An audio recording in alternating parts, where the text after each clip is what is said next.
Placement of mini screw in retromolar pad area of mandible. Another position to place screws in mandible is retromolar pad area. We can place the screws to retract whole mandibular dentition or to upright the molar, etc.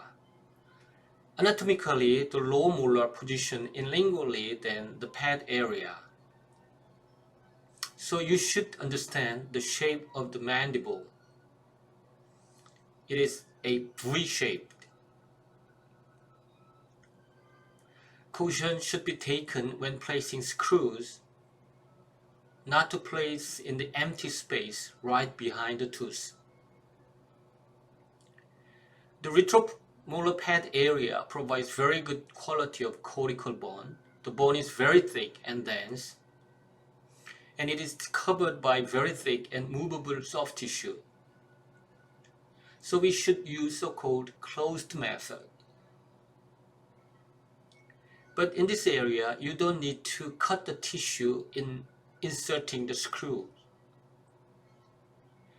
That means if you place a screw directly without incision, automatically it will be covered by the tissue few days later, and it will turn into closed method.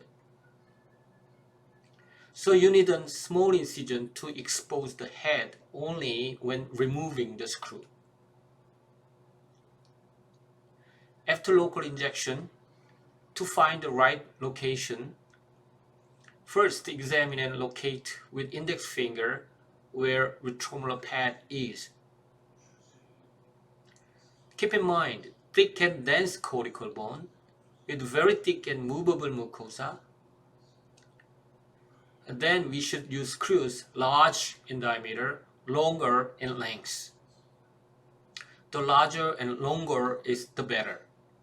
But as the head will be buried in the tissue, I prefer to use 1.8 mm and 8 mm or 2.0 and 8 mm.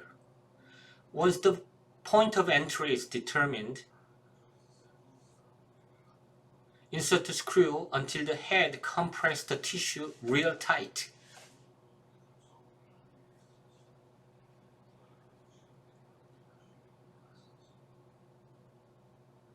For closed method, we need wire extension.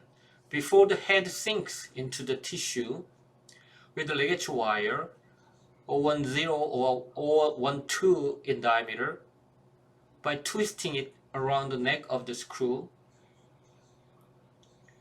make a wire extension and cut it as needed.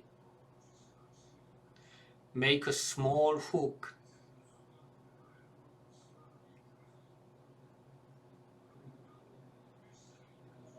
then you can hook elastics or coil spring, etc.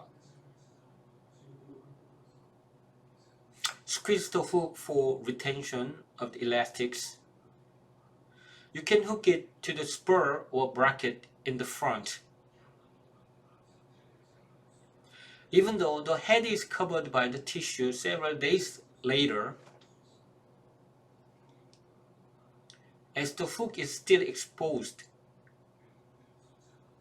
you can change the elastic 3 to 4 weeks later.